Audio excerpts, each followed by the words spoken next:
Good morning.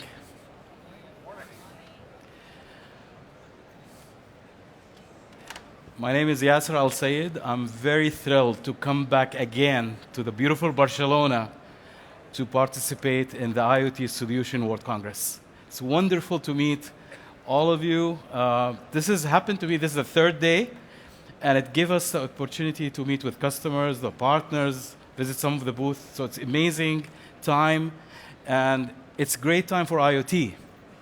In fact, if you think about it, is actually enabling the transformation everywhere. If we go back 2 years or 3 years ago, the messaging about IoT was somehow understood, somehow people misunderstand exactly what we're talking about, but more and more, the education for enterprise, for developers, for government, they're seeing more and more the importance of IoT and engagement of IoT as an end-to-end solution. Factors are why this thing happened actually, especially in the last 2 years, is when people went into the COVID and some of the isolation, some industries stopped working, the importance of remote monitoring, the importance of automation, digital twin, become more and more apparent for all kind of verticals. And that energized the innovation, even budgeting for transformation, and helped the industry to grow. So for today, I used new information, new numbers I got from IDC and from McKinsey, and it's incredible growth that we saw in the past 2 years.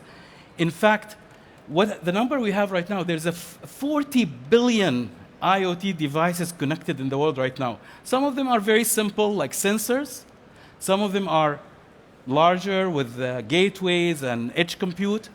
But the idea is that growth, if you look at the numbers like 2 or 3 years ago and the numbers now, what is connected, is extremely growing so fast that's actually surprising some of the industry analysts.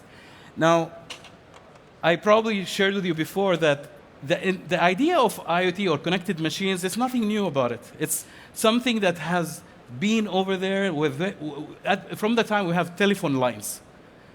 The vendor machines, the actual coin phone, all of these are considered machine-to-machine IoT, but it's a dedicated line.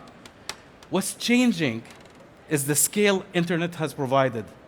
What's also changing is the power of the edge and what the edge can give us. Things like green grass, hyper edge that AWS is helping with is actually helping this.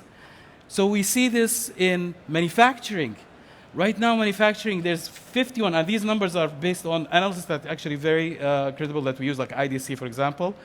And there's 51% of the current manufacturing installment have IoT devices connected in it. It doesn't mean that these are connected to the internet yet, because there's another statistics that we know about, that's 90% of the data is still locked in the manufacturing factories.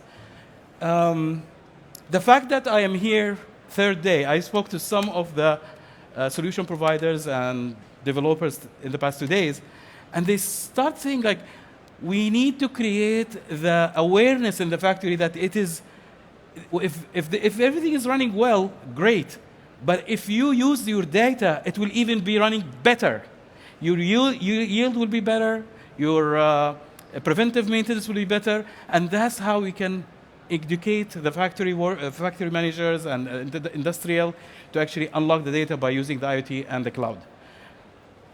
About the automotive, it's incredible the amount of sensors, controllers, center command units that automotives are being built in, and more connected vehicles are being offered. Entire automotive industry is changing to software-defined vehicles and more. And according to McKinsey, by 2030, 95 of the new vehicle will be sold globally are connected, smart, sometimes even autopilot, as we know. So, but it started all in things simple, even at home. LG have millions and millions of TVs already connected in homes to make sure that there is update on security, update on like software, better user experience, some feedback. So that's in the consumer electronic. Of course, many other things in the home that actually connected, making our life more secure, easier, and also for energy saving and so on. In the water, which is extremely important factor that we are actually looking at. Even Amazon, we announced that at 2030 we have a goal that we're going to bring to the system back water more than what we use in our cloud, the data centers, which is one of our customers, Aguas Nuevas in Chile. They're using IoT services in AWS to actually monitor water, waste, quality, etc. Wireless car is a large company, as we know. They are installed in many automotive, and they are growing drastically every year with more car connected on IoT, because there is so much data that not only the car manufacturer, but the tire manufacturer, the battery manufacturer, even infotainment, safety, insurance company, all of these industries are starting to understand how much data they can get from the car and try to analyze, act on it to make it to make better experience for the industry. Also, we have we've seen some robotics in the process industry, like restaurants. Miso Robotics, they are in the US. They created this robotic fryer, but I've seen actually also others like noodle makers, some espresso, like coffee makers. The robotic is getting into the process, like pharmaceutical as well. So that's going to even give growing, and we have services that actually address how to connect the robotic, make it like RoboRunner, for example, to make orchestration between different vendors to work properly together in one establishment. So basically, one of the things that I want to go into is the smart cities, the smart buildings. In our booth, you're going to see our partner, Skåne, large company that does move people, escalator, elevators, control systems. And they are very quickly adapting the connected IoT that prevent maintenance issues, monitor the usage, make sure that if there's any issue with any of the facilities, they have the right staff go and take care of it. They actually have their installment in one of the largest airports in the world, where you will see their escalators and elevators like in every corner of that airport working perfectly with the busiest airport. And you see that all of this is monitored and very little downtime. I want to mention one thing also for other customer that I met in a different occasion. And this customer came to me and he put AWS jacket on. So I was wondering, maybe he got the free jacket from the booth. That's great. In fact, what happened, he said, that for the first time in many years, his management is happy from him because he didn't have downtime even 1 minute. And he used to have a downtime every month, at least 10 hours. So moving to the IoT connected to the AWS IoT services was allowing him to focus more on the customer experience while leaving the connectivity, scalability, reliability, the heavy lifting up to AWS services. And that was why he actually put the jacket of AWS. That was a surprise for me. It wasn't the best jacket in the market, but it is the best jacket for me because it has AWS on it. And then one of the industries that I'm very passionate about, because I came from Saudi Arabia, and oil industry is something that I look at very carefully. Hillcorp, along with Embassy of Things, changing how the oil industry, refinery, and the oil well system is being monitored, maintained, and they are installing sensors, controllers, remote sensing, basically, and to make sure that the operation is smooth. If there's any issues, they can know about it, and they can put the staff on the right location, so they can actually take care of it before any bigger disaster happen. So it's reinventing how we are experiencing and engaging our environment.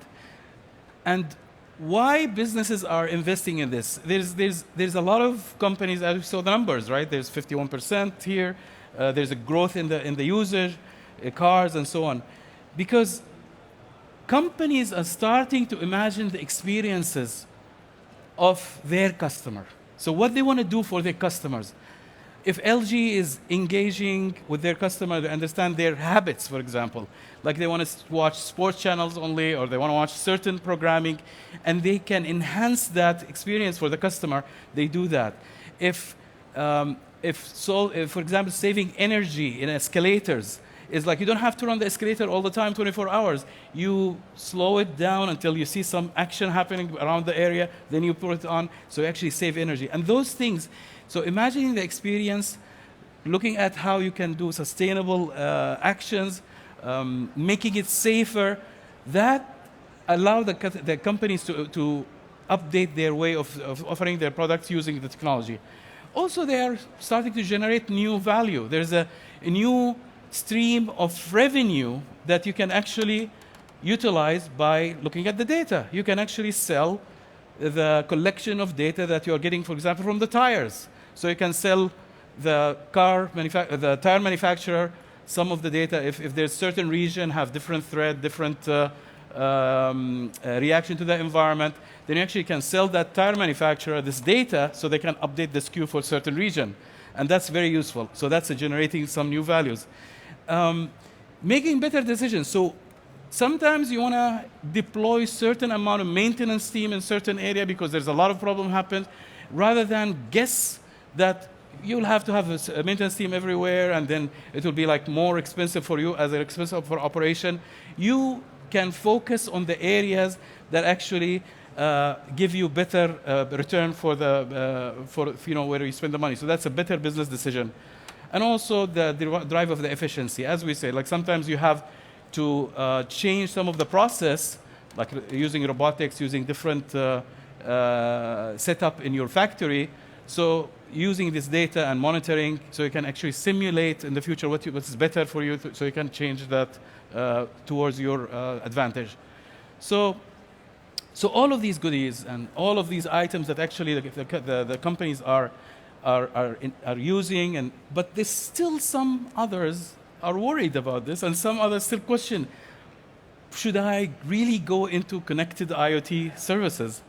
And what is holding them back? And it's really typical, and we hear it every single day. All of us, when we meet our customers, and when we're trying to sell our service, they come up with these like, we don't know exactly what the use case, what use case you want me to solve. And in fact, one of the meetings yesterday, they said like one of the biggest blocker for some of the manufacturing team is like, what is the use case that you're trying to solve for me? Because they say, okay, well, I have data. I'm injecting all the data. I have tons of data. So what now? So you really need to have some, as you remember the imagination we said in the beginning, you need to have the imagination of what would be better for the customer or their customer, and have that use case available for them. And you help them to have that scenario educated from top to bottom, because that will include changes, some investment, so they have to be convinced. The challenges in management. So we always have these adoption, like if it's working, don't change it. If it's not broken, don't change it. So why you're coming and telling me that I have to change this while it's still working? Well, you have to make the management understand what value you are bringing them by connecting. What value the data will give him. Exactly like the folks that actually agree to change and saw the value, you have to bring that experience to others. It's showcase it, to educate the rest. And by example is the best. When you bring example from one industry to another industry and show the real life example, it helps to educate others to actually move to this journey. Also, security concern. In fact, I can refer to this when His Majesty came to the booth. One of the questions he asked is, he said, how to let the people understand how the security is protected from hardware, software, cloud. And of course, this is security for us is absolutely number one in AWS, and it's a really concern that we always invent in and make sure that it is priority zero. And the security that's in the cloud, that's the best in the world, is carried all the way to the last client that's connected, even a simple LoRaWAN sensor in the end of the line. And that security that we carry over, it's an end-to-end, give the customer that confident that their information is encrypted. They are the only one who can access even the condition. The alarms is basically provided for them, and so on. So we have that education of what security is all about and what is provided in AWS. And then, of course, the last one was some of them that will come to you and say, what if I use now this system, and then next year will be different technology, and the year after different technology, do I have to reinvest?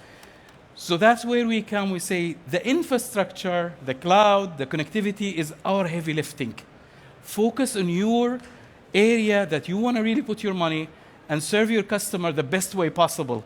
And the heavy lifting that's left to us on connectivity, scalability, reliability, we are in many regions around the world, that is left for us, and just focus on what you add value for your own customer.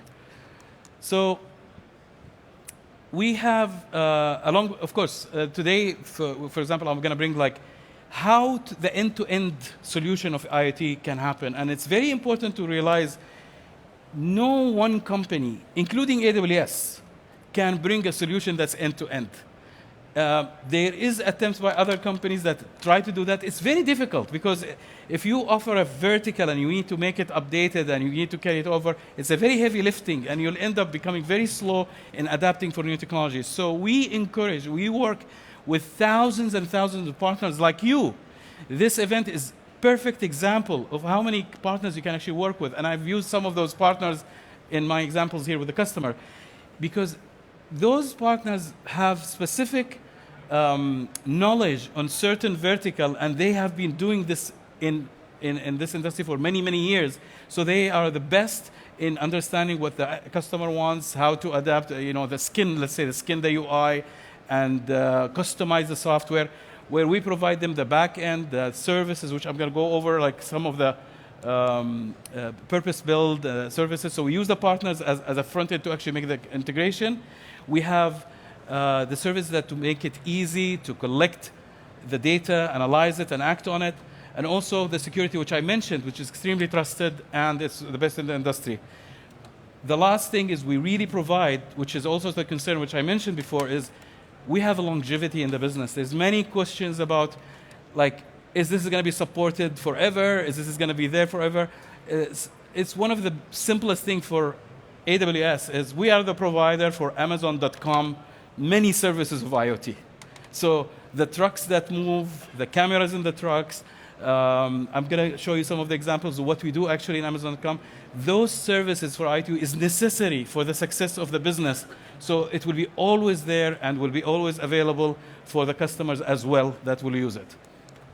So what we have in our IoT services, we have like the foundational services, like for example, IoT Core. So if you have IoT Core, you can at least have the message broker, you have the device defender, and so on. There is also a purpose-built services, as well as there was available solutions that's ready code to deploy on the solution. So going over that, and I really invite you to go to the booth to see, because we have actually examples on many of those. The vetted solution, there's many solutions that's already been proven, they're done, pieces of code that's available that you can download, immediately use, and it is usually open source and available for anyone to try. And then things like, for example, the quality inspection, there's available solution for that. There is asset tracking as well. But there's also the purpose-built services like Fleetwise. Fleetwise is an amazing service that goes into the car and take all the data, whatever the customer wants, either the car manufacturer or the fleet manager or the rental company, whatever they decide to collect from the car for their own business need, they can actually utilize Fleetwise for that connectivity to the cloud. Also, there's things like KVS, Kinesis video streaming, which is actually unbelievable service. Like people, when I joined a year and a half ago, I couldn't believe there's service like this. I came from a semiconductor industry, 20 years in semiconductor, Qualcomm, and before ATI, et cetera, et cetera. And when I saw what KVS does, I said, this is incredibly, very clever. What it does, it makes a video streaming so simple. It's a call of a service, and make the heavy lifting in the cloud, in your own private data. allowed Verizon to put a video conferencing in a watch. In a watch, you can actually, it's a kid's watch actually, so it's like less than $100. They were able to make a video streaming conference call from a watch using KVS. Simple service call that's connected to the cloud. So KVS allow you to get even 4K video on a very cheap, very small camera, very simple camera, as much as you want to the cloud. Maybe you want to have a sample. Maybe you want to have, like, once there is a certain condition happen, it's up to the customer, but then you have the history of the images. You can then analyze, you can call back, and you can use for digital twin, for example, simulation, and for later, like, optimization of the process. I talked about the partners. We have so much, thousands of partners, from semiconductor to module to solution provider to SIs, and it is growing every day. We have a very defined process when the partner have an idea or a solution to come and offer to the industry for AWS. We qualify them, offer them, help them.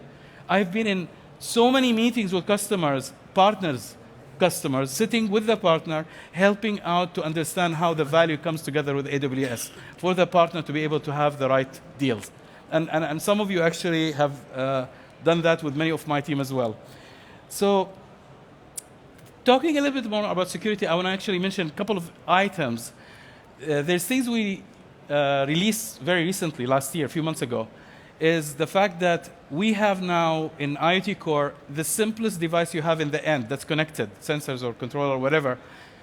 If there is an alarm condition on it, you can see it right now on the AWS console. So any customer of AWS, you have an AWS console. If, let's say you have millions of these sensors somewhere, or like thousands of them, if one of them or few have alarms, you can see immediately on the console of the AWS console there is an alarm. The other one is simple LoRaWAN devices that's sitting somewhere in the field monitoring pollution or monitoring fire or something. 5 years they have battery, some of them more. If there is a problem with that sensor, it actually reports the geolocation back to the panel in one glass. And what is that important in? Because when this is deployed, maybe in 2 years, a different team, maybe different companies running it.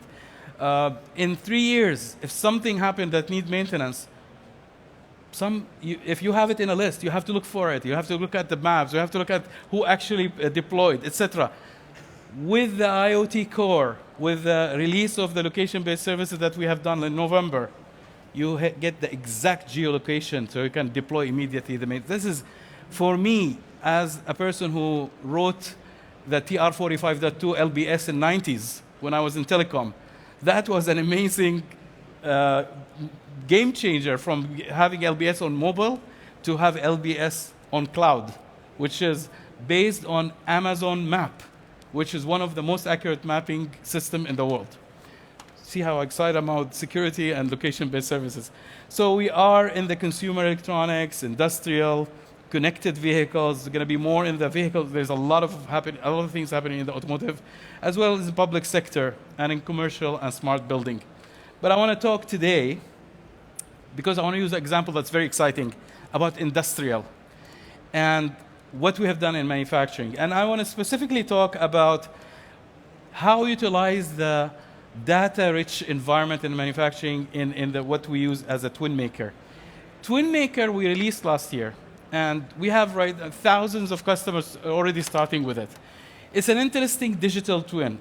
A lot of people tried the 3D digital twin, have a 3D modeling of, representation of like facilities, of factories, and we use Matterport, which they have a booth here. You can visit their booth to capture the 3D. But we go beyond just the 3D and digital twin. We access every single data point, sensor, camera, history of every item that has connected data, and we build a digital twin with history that you can see from what happened before, and also build simulation for what's going to happen In the future, if you want to have, like, for example, crowd control, pollution control, and anything that you want to measure, and guess what would be, if we do some changes, what things will be done better. And I want to use an example, John Deere. You know, the people who does the harvesters and the tractors and so on. So John Deere took the bet and actually took IoT core services top to bottom. They use IoT core, green grass, digital twin, SDK for Chime, which is for video conferencing.